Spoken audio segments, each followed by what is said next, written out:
Salut les champipotes, bonjour et bienvenue sur la chaîne. Aujourd'hui dans cette vidéo, je t'emmène justement à la recherche de morilles. Donc on en cherche, on en trouve. Ensemble on va parcourir des coins à morilles, on va voir des différentes plantes, on va voir les habitats. Comme ça tu pourras justement comparer mes coins aux tiens et voir les similitudes. Dans cette vidéo, donc, il y aura plein d'éléments à prendre en compte. Une fois de plus, si tu es nouveau sur la chaîne, n'hésite pas à mettre un pouce bleu, un commentaire et surtout activer la cloche et à t'abonner pour être averti des prochaines sorties mycologiques et des vidéos sur les champignons comestibles et inconnus. Je te souhaite un bon visionnage.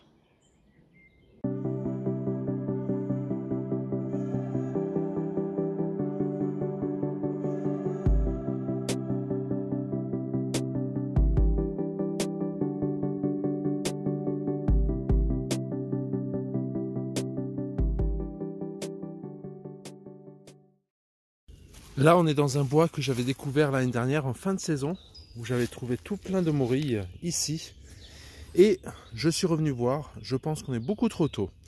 Alors vous, quand vous trouvez vos premiers coins, prenez le temps d'observer justement les différents arbres autour. Là, nous avons un frêne, du noisetier, encore du noisetier qui est déjà bien avancé. Les feuilles sont bien sorties. Alors prenez le temps. Parce que la morille, justement, elle est là pour vous rappeler qu'il faut prendre le temps dans la vie. La chasse à la morille, si on peut appeler ça, moi j'appelle plus ça l'art de la cueillette, eh bien il faut prendre du temps, il faut observer. Et quand vous arrivez dans un endroit à morille, prenez les 5 minutes qu'il faut, justement pour observer son habitat, tout ce qu'il y a autour. Pourquoi je vous demande ça? Tout simplement parce que la prochaine fois que vous allez sur un terrain inconnu, eh ben, vous allez vous souvenir de ces différents éléments et justement vous allez vous diriger vers les endroits propices. Je trouve qu'on prend de moins en moins le temps et justement je remercie la morille pour ça, parce qu'elle est là pour nous rappeler de prendre le temps d'apprécier les bonnes choses. Et les bonnes choses, c'est justement chasser, chercher la morille. Voilà, on est là. On est beaucoup trop tôt, les différentes plantes sont là, l'anémone sylvie au rendez-vous, l'arôme, on a du branchage au sol, du lierre un peu partout, mais pas de morilles cette fois-ci. Donc on va revenir d'ici à peu près 10 jours je pense. 10 jours et on croise les doigts pour avoir de belles surprises. Alors bien entendu, gardez en tête que dans un même bois, vous pouvez avoir des endroits plus ou moins précoces. Donc, c'est-à-dire que venir ici dans 10 jours ne veut pas dire que je dois ignorer tous les coins autour. Parce que je peux avoir encore des surprises. Ça peut être dû à l'exposition, au réchauffement du sol. Par exemple, en bordure de bois, la terre sera naturellement plus réchauffée que à l'intérieur du bois. Donc prenez ça en compte. Ne vous limitez pas à aller dans un seul endroit dans la forêt et à faire demi-tour sans avoir regardé bien autour. Mais ça, je compte sur vous pour le faire. Tout en faisant attention à ne pas trop piétiner les endroits. Car vous savez que la morille, comme beaucoup de champignons, le plus dangereux, ce n'est pas de les couper ou de les arracher, c'est le piétinement, la curiosité d'aller voir justement si les champignons sont sortis.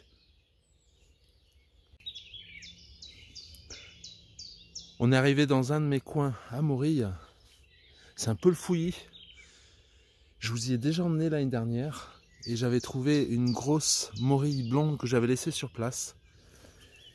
Et là, donc, on fait un petit tour, on regarde et on va voir ensemble si elles sont au rendez-vous. Je suis venu voir vite fait avant, donc je peux vous dire que oui. Elle est juste là. On pourrait passer à côté et ne pas la voir. Regardez. Je m'éloigne. Il suffit que le soleil soit dessus. Et on pourrait légèrement passer à côté. Dame Limace est déjà dessus, en train de se faire un petit goûter. On va la prélever pour ouvrir le compteur. Alors, pour moi, elle est assez mature. Et puis, j'ai regardé déjà, le pied est en train de se détacher. Donc, on va tout simplement la ramener à la maison. C'est un coin ici qui ne donne pas forcément beaucoup de morilles, mais il en donne quelques-unes. D'où l'intérêt d'avoir beaucoup de places différentes. Et ça vous permet aussi d'avoir plusieurs chances si jamais certains coins ne donnent pas. On va la ramasser ensemble, on va y aller tout doucement. On fait bien sûr attention à ne pas trop piétiner. On recouvre ces traces de pas. Elle est toute petite, mais je suis content.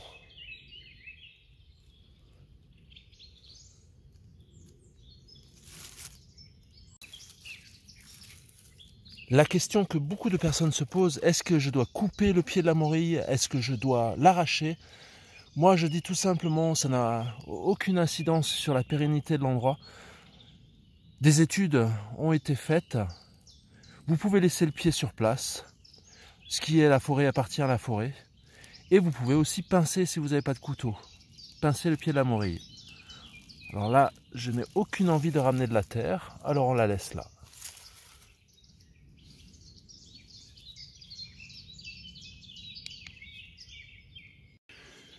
Une des dernières choses que vous pouvez faire avant de partir de l'endroit, c'est vous prenez cette morille et vous soufflez dessus, partout, et vous laissez les spores sur place. La petite limace, on la laisse ici. Hop, voilà. Ça, c'est le bonheur, ça. Le bonheur, partager avec vous les champipotes qui regardaient mes vidéos, qui mettaient des pouces bleus et qui m'encourageaient justement à continuer. Un grand merci.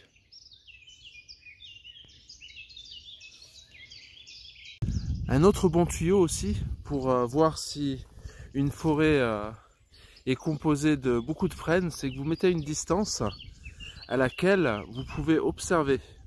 Et là, je regarde et je vois par exemple cet arbre là-bas au bout de mon doigt, et ben, il commence à débourrer. Et je vois tout de suite que c'est un frêne. Et en regardant la forêt, je peux tout simplement voir si cette forêt est assez intéressante et si elle vaut le coup d'aller y jeter un coup d'œil. Là-bas, par exemple, je vois un arbre qui débourre bien avant les autres, donc je sais aussi que c'est un frêne. Ce sont les premiers arbres, justement, qui vont commencer à débourrer. Voici un tuyau. Donc après, vous pouvez vous engager dans la forêt. Et vous pouvez même voir si cette forêt n'est pas justement trop dangereuse ou s'il n'y a pas trop d'arbres couchés à cause de la chalarose. C'est un des tips que j'utilise assez fréquemment et je peux, en regardant assez rapidement, juger si ça vaut le coup d'y aller ou pas. Je suis sur terrain alluvionnnaire, les anciens alluvions du Rhin, donc des forêts alluvionnaires qui sont assez propices aux morilles, comme vous le savez, avec les terrains jurassiques, les terrains calcaires. On est encore dans notre forêt majoritairement composée de frênes, les frênes qui débourrent, qui commencent à débourrer petit à petit. Certains sont très faibles et au sol beaucoup d'ail d'ours. Alors c'est une plante que l'on retrouve souvent associée aux coins à morilles, aux places à morilles. Trop d'ail d'ours peut rendre une terre assez acide, mais ça rend la prospection aux morilles assez compliquée. Parce que là, elles sont petites, donc vous arrivez encore à voir les morilles qui s'y trouvent. Mais quand l'ail des ours aura une taille beaucoup plus importante, que les boutons seront montés en fleurs, là les boutons ils sont encore tout petits, autant vous dire que la morille, elle sera pratiquement invisible si il y a une présence d'ail d'ours assez importante.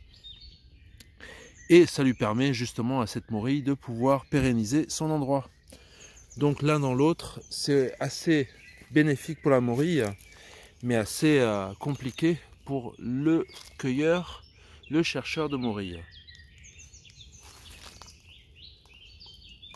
Ça fait plaisir d'entendre tous ces oiseaux qui nous chantent la sérénade et de prendre un bon bol d'air loin de la civilisation. Bien qu'on l'entende toujours, cette civilisation qui nous pollue notre silence, mais on en profite. Allez, on continue en espérant trouver encore une ou deux petites morilles sur cette première vraie sortie. Mais au moins, ça nous permettra de juger de l'avancée de la végétation. Voici une autre plante aussi, une autre fleur, assez typique des places à morilles. Le muscari. Regardez cette couleur assez bleue, violette, ces petites clochettes. C'est une plante que l'on retrouve au début du printemps, assez souvent, sur les places propices à la pousse des morilles. Sur cette place, comme vous avez vu, on a de l'ail des ours, on a des Ficus fausses renoncules. L'ail des ours, on voit les petits boutons qui sont sortis du branchage au sol. Là, c'est parfait, vous avez le soleil de 13 heures et vous avez un coin assez ombragé qui retient l'humidité en bordure de chemin. Une zone à prospecter d'ici à peu près 10 jours, 15 jours, je pense, ça peut être très intéressant. On regarde encore une fois de plus près le muscari. Donc si vous voyez cette plante, prenez-en note dans votre tête pour les prochaines sorties. Allez à sa rencontre, observez-la, passez un petit moment et puis ne pas hésiter à regarder autour.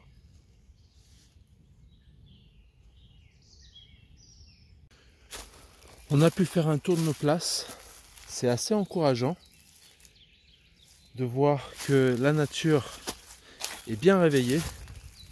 L'apport hydrique a été assez intéressant, surtout avec un petit épisode neigeux.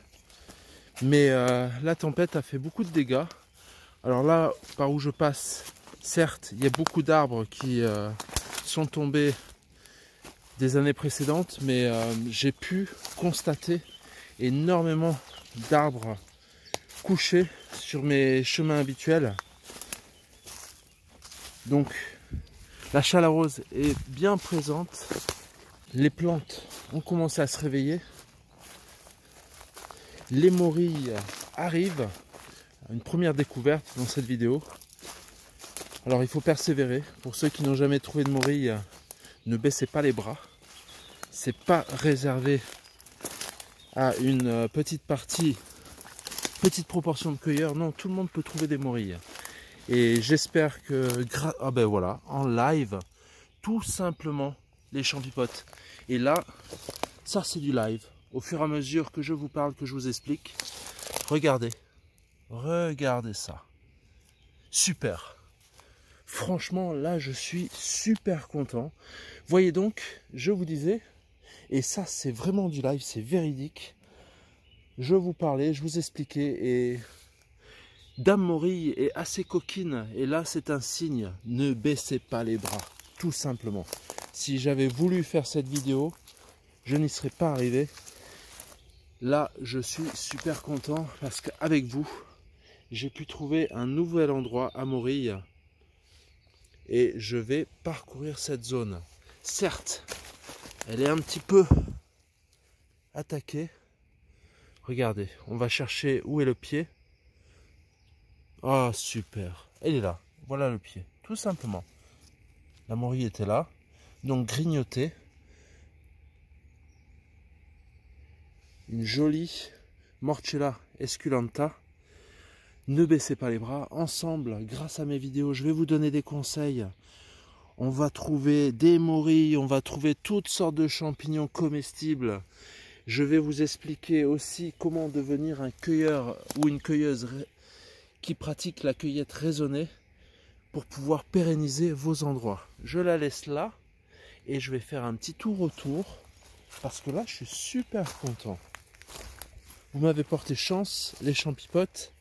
Je vous en remercie. J'ai une zone maintenant à parcourir. Je pense pas en trouver, mais